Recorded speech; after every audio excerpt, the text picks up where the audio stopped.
यह कहानी भारतीय कथाकार भुवनेश्वर ने लिखी है, शायद 1938 में। कथा का शीर्षक है भेड़िए।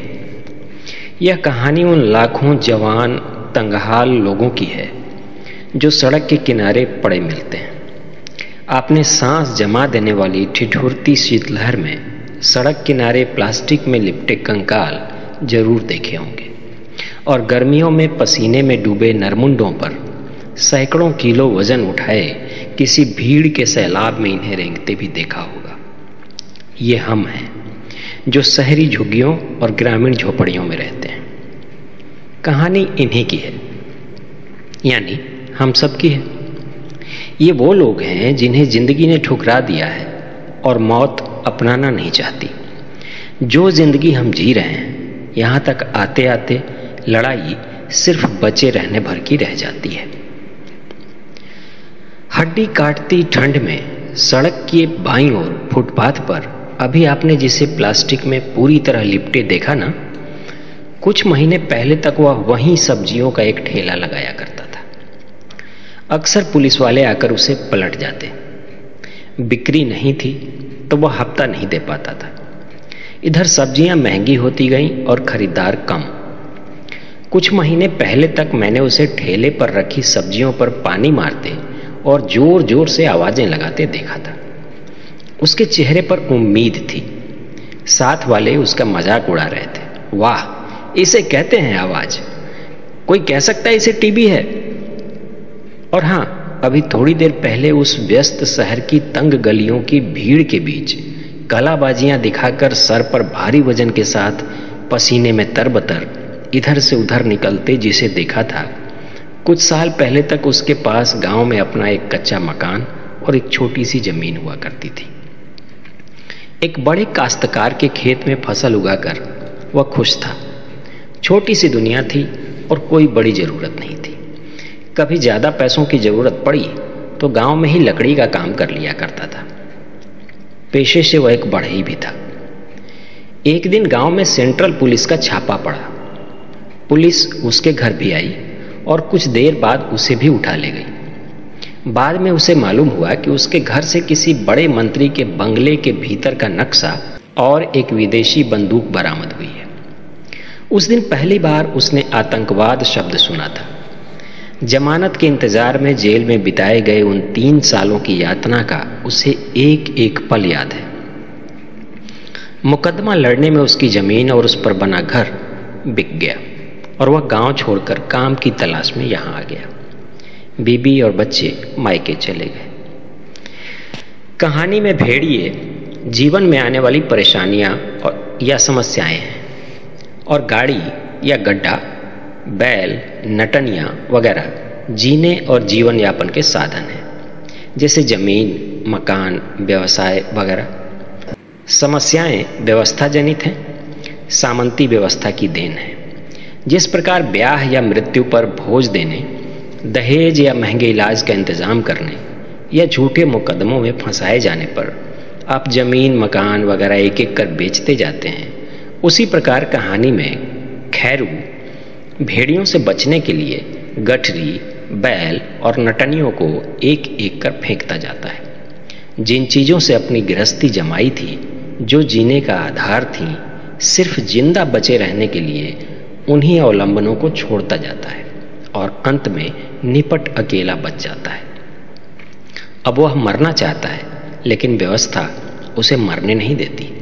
मशीन में डले हुए गन्ने की तरह उसके खून की आखिरी बूंद तक निचोड़ लेना चाहती है। व्यवस्था, जिसका चेहरा अत्यंत मानवीय है पर दांत लोहे के हैं, इसके जबड़े में फंसते ही पूरा का पूरा परिवार ऐसे गायब हो जाता है जैसे पानी में नमक का ढेला। अब वह सिर्फ इसलिए जिंदा है कि उसे अगले साल कुछ और भेड़ियों से लड़ना है, कुछ और समस्याओं को हराना है। खैर, आप कहानी सुने और कमेंट में अपनी राय अवश्य दें। भेड़िया क्या है? खारू बंजारे ने कहा। मैं अकेला पनेठी से एक भेड़िया मार सकता हूं। मैंने उसका विश्वास कर लिया। खारू किसी भी चीज से नहीं डर सकता, और हालांकि 70 के आसपास होने और एक उम्र की गरीबी के सबब वह बुझा बुझा सा दिखाई देता था, पर तब भी उसकी ऐसी बातों का उसके कहने के साथ ही यकीन करना पड़ता था। उसका असली नाम शायद इफ्तिखार या ऐसा ही कुछ था, पर उसका लघुकरण खारू बिल्कुल चस्पा होता था। उसके चारों ओर ऐसी ही दुरूह और दुर्भेद्य कठिनता थी।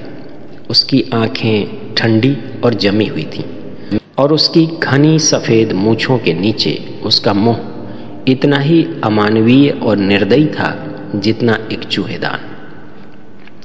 जीवन से वह निपटारा कर चुका था, मौत उसे नहीं चाहती थी, पर तब भी वह समय के मुंह पर थूक कर जीवित था।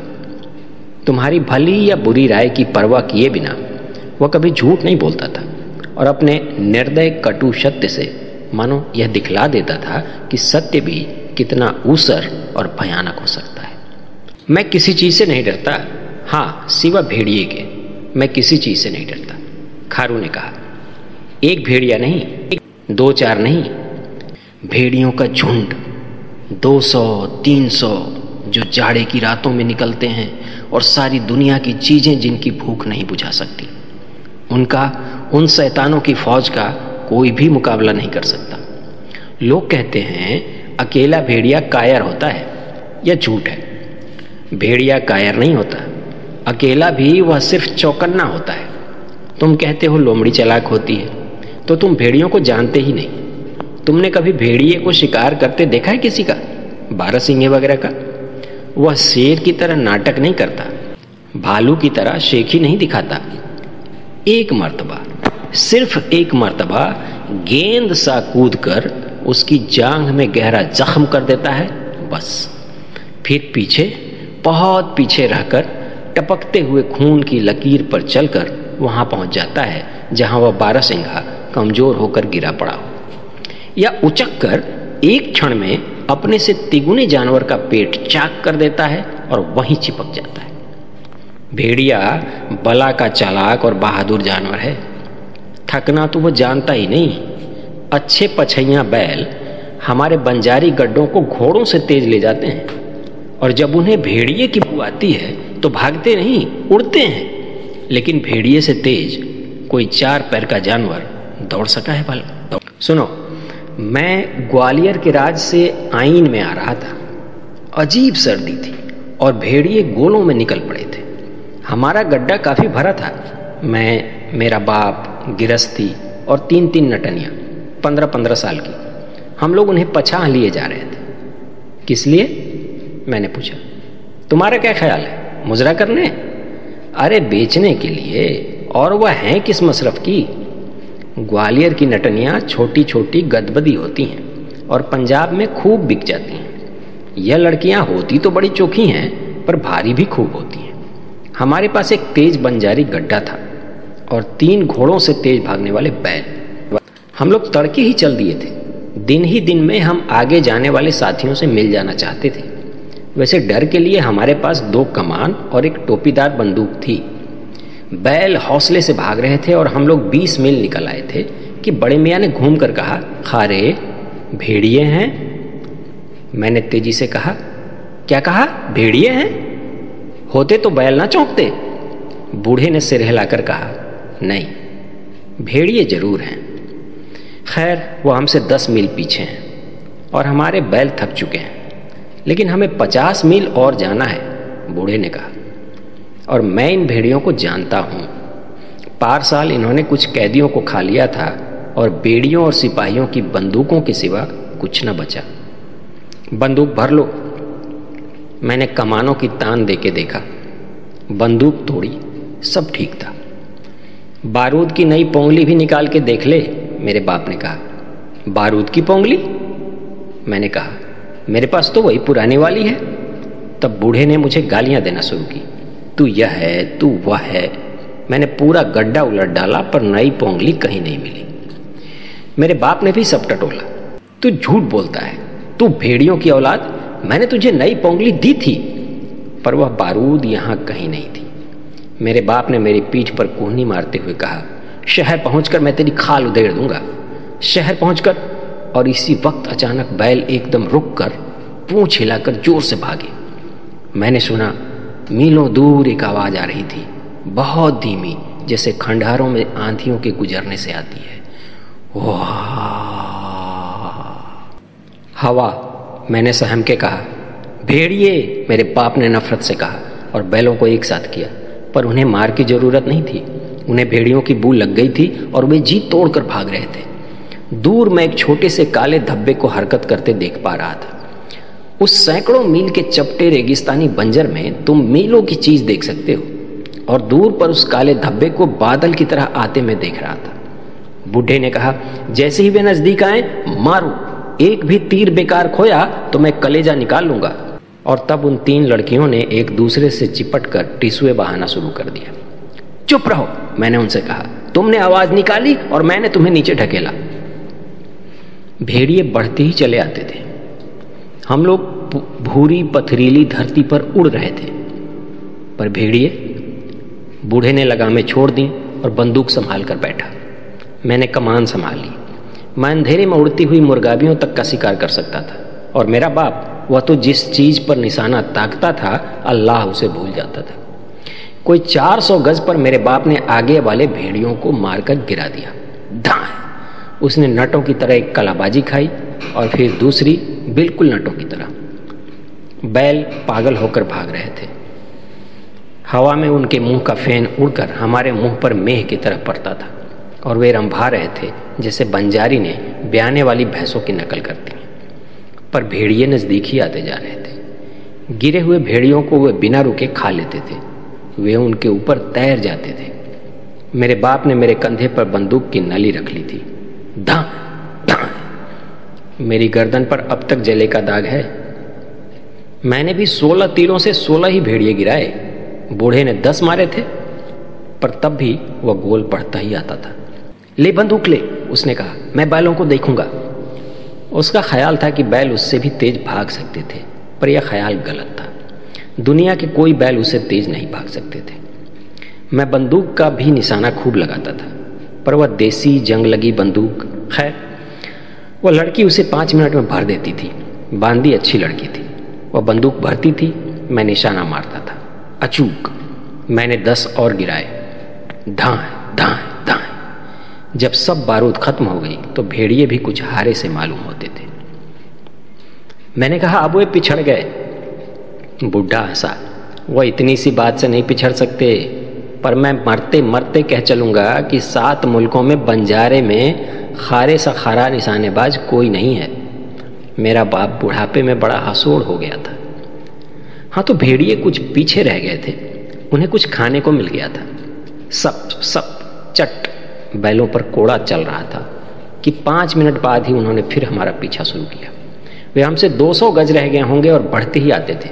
मेरे बाप ने कहा, सामान निकाल कर फेंको, गड्ढा हल्का करो। एक बारगी ठोकर खाकर गड्ढा चरकरा कर चला।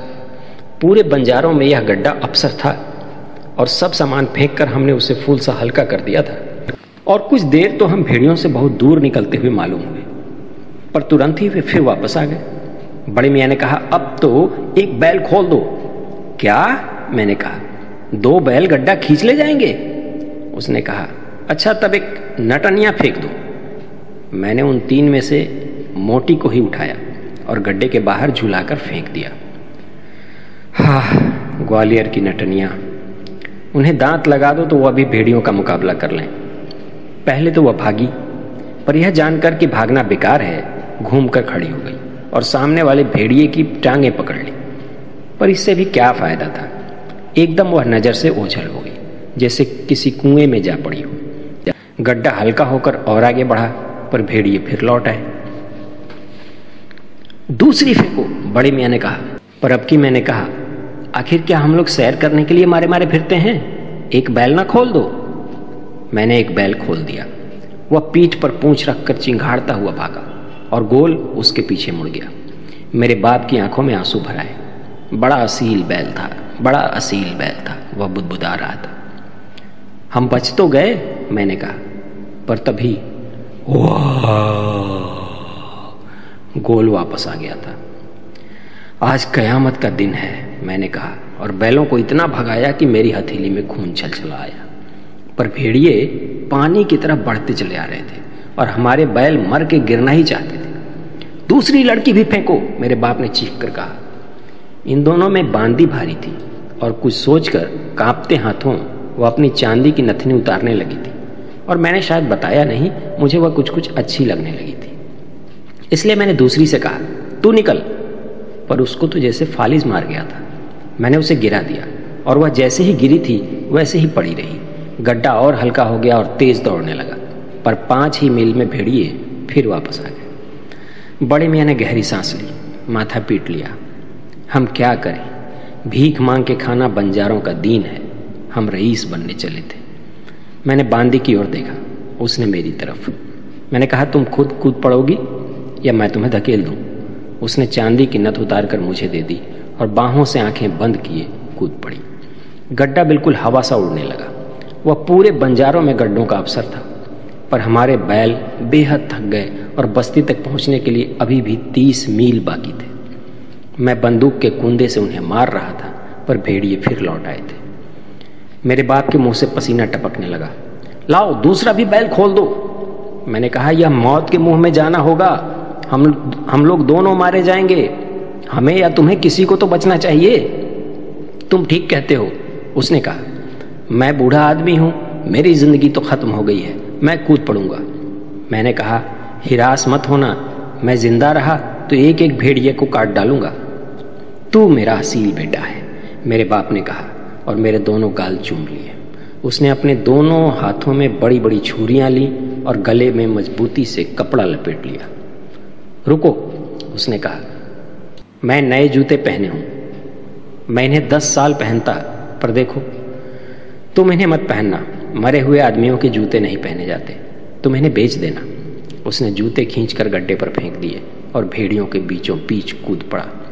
मैंने पीछे घूम कर नहीं देखा, लेकिन थोड़ी देर मैं उसे चिल्लाते सुनता रहा, या ले, भेड़िए की औलाद, भेड़िए की औलाद। और फिर चट चट चट।